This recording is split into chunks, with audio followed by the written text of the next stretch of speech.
and just thinking about the scale of some of these events. Like you think about the scale of the silos and the challenges of actually trying to target a single fan across all of these, but then you multiply that by tens of thousands or even 100,000 plus folks for a weekend at some of these events, times every track, times every single event at the tracks. It really gets to be a pretty extraordinary challenge to kind of keep the messaging personalized and cohesive across channels to each of the fans.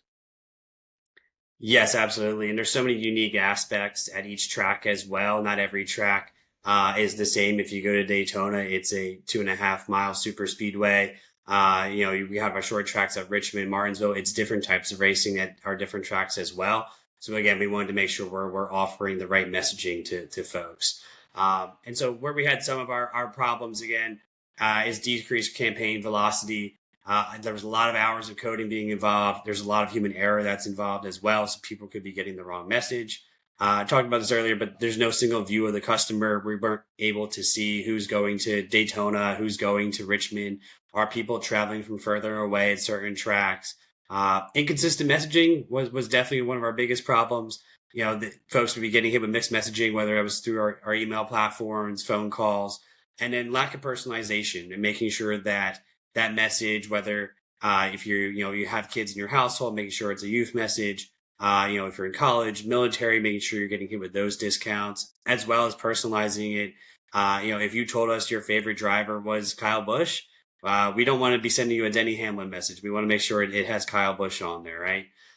So really, again, personalizing that message and being kind of that one-to-one touch.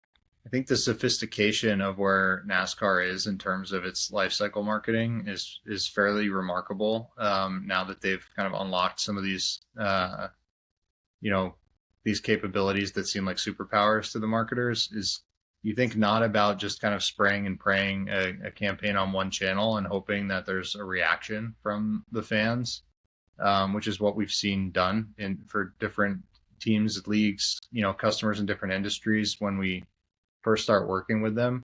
But to be able, if you heard what Damian described there, it's really like a two-way value communication across all channels, right? It's not like a push down campaign to customers. It's more of a, hey, we want to teach you things about the tracks. We want to engage with you. We want to drive value. There's certain rewards, right, and offers and things. So it's about driving value for the fan, and in turn, hopefully driving value back for NASCAR as well through that value added communication that's ongoing throughout the fan life cycle. And just for our last couple of personalization messages, again, I talked about that affinity with our drivers.